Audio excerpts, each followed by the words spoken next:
Jumpa kembali Sobat All About China. Suka tidak suka berbicara teknologi abad 21, maka China berada di depan Amerika. China menjadi pusat produksi teknologi tinggi. Menguasai teknologi maka menguasai dunia. China adalah bangsa beruntung. Di abad 20 setelah Perang Dunia II berakhir, masa di mana dunia sedang berlomba membangun identitas, pengaruh. Saat itu teknologi senjata nuklir menjadi teknologi pamungkas paling krusial, menjadi game changer yang akan mengubah nasib bangsa setelahnya.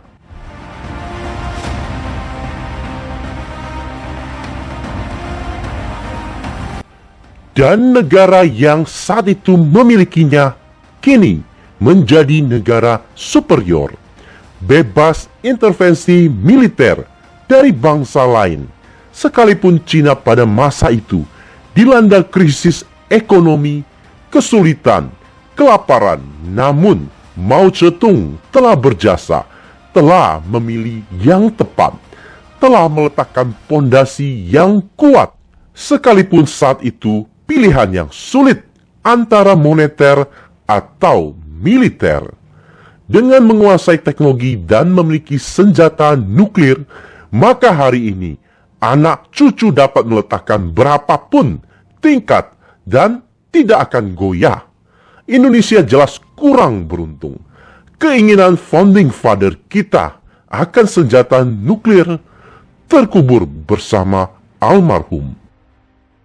Hari ini kita menyadari betapa pentingnya teknologi senjata nuklir. Di era Deng Xiaoping, China memfokuskan energi untuk pemulihan ekonomi, sehingga ada beberapa bidang teknologi yang tertinggal dari negara maju. Tentu harus tertinggal, sebab hanya negara maju yang memiliki dana, fasilitas, sumber daya manusia, intelektual yang dapat menguasai teknologi tersebut. Teknologi itu adalah mesin very high bypass ratio yang saat ini digunakan pada pesawat komersil dunia.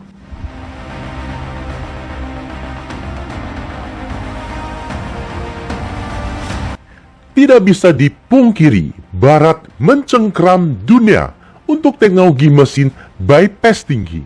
Mereka memonopoli, mereka memegang kendali penerbangan sipil global.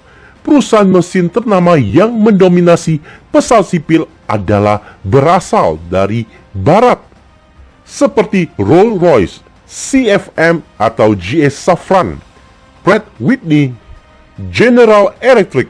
Mereka adalah produsen mesin bypass tinggi yang menjadi nadi pesawat komersil global. Dan semuanya dari Barat, sebab hanya beberapa negara yang menguasai teknologi high bypass engine. Amerika, Inggris, Perancis, Rusia, Jepang, dan China. Negara seperti Amerika, Inggris, dan Perancis memiliki tingkat advance yang lebih tinggi dari Rusia dan menguasai pangsa penerbangan sipil dunia. China memang tertinggal di semikonduktor dan high bypass engine dan menjadi kelemahan yang dapat diintervensi oleh pihak asing. Apakah China membiarkan celah yang dapat mendatangkan pengekangan? Tentu tidak. China berjuang sama kerasnya antara semikonduktor dan high bypass engine. Kurang lengkap apabila China menjadi pusat produksi teknologi tinggi saat ini, namun harus absen pada dua teknologi tersebut yang menjadi corong nafas dunia Barat, baik dalam kapital maupun pengaruh. Tertinggal bukan berarti harus membuat produk yang lebih rendah dari rival.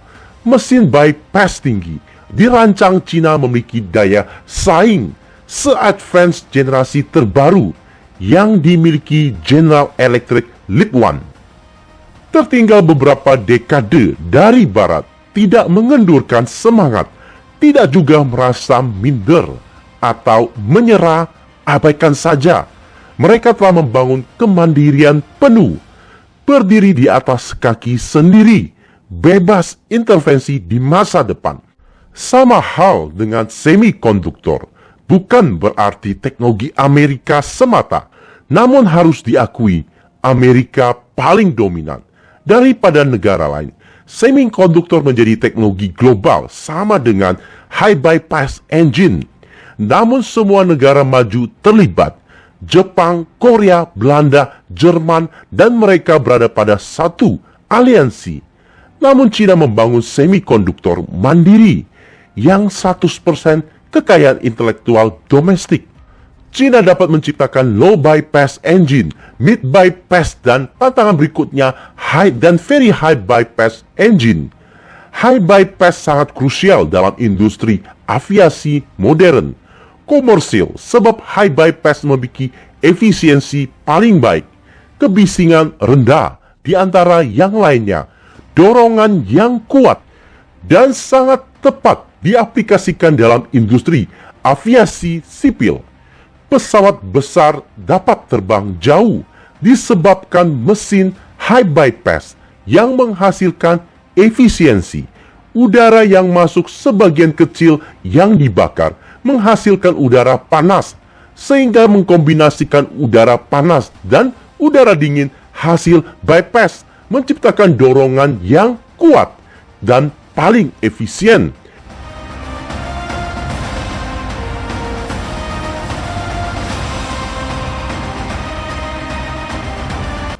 Ketika China berpikir mengikuti kesuksesan Boeing ataupun Airbus bermain di industri aviasi sipil, China membangun Comac, salah satu pesawat berbadan ramping C919. Hampir semua bagian dalam pesawat memiliki unsur domestik, namun mesin 100% adalah asing. Prinsip China tidak mungkin membuat pesawat tapi pincang tanpa mesin. Pekerjaan yang bodoh apabila diteruskan tidak mungkin dapat berkelanjutan. Oleh itu mesin turbofan high bypass domestik Changjiang atau CJ1000A disiapkan untuk menjamin proyek Comac tetap berlanjut sekalipun pergolakan geopolitik. CJ atau Changjiang akan diproduksi massal pada tahun 2025 setelah menyelesaikan sertifikasi kelaikan. Mesin ini sudah sepenuhnya siap, telah melakukan uji berkala, bahkan sejak 2014 CJ1000 telah diuji terbang.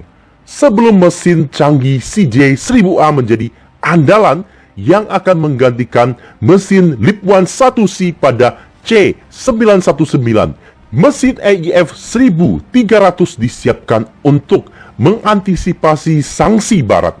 Kemajuan mesin AIF 1300 menghasilkan mesin CJ1000A. Selain AIF 1300, CJ1000A, mesin turbofan high bypass lainnya adalah WS20 edisi sipil. Ketiga mesin turbofan membackup CFM LEAP-1 yang di era Trump tercetus sanksi baru kepada China di mana akan dihentikan penjualan mesin untuk pesawat C919. Sekalipun mesin baru di segmen high bypass, CJ1000A dirancang menjadi leader di kelasnya, seperti keunggulan konsumsi bahan bakar, emisi, kebisingan, kehandalan, masa pakai, biaya perawatan, harga, dan sebagainya.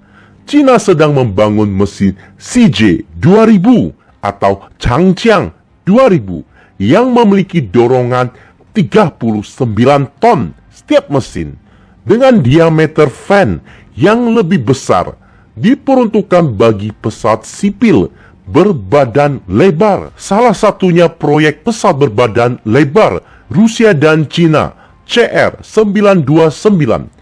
CR929 dikabarkan tertunda, yang mana Rusia gagal menyelesaikan mesin dan Rusia tidak mengizinkan mesin asing dipakai untuk penerbangan perdana. Semoga saja CJ 2000 dapat mengisi kekosongan tersebut. China kini telah hadir di acara makan malam barat, alias masuk industri aviasi komersil sipil, yang industri tersebut begitu dominan dikuasai barat. Di pasar manapun ketika China sudah menebar jala, secara ajaib China akan unggul. Mari kita nantikan. Sampai sudah di penghujung topik. Terima kasih sobat. Jumpa kembali di topik selanjutnya. Dan salam all about China.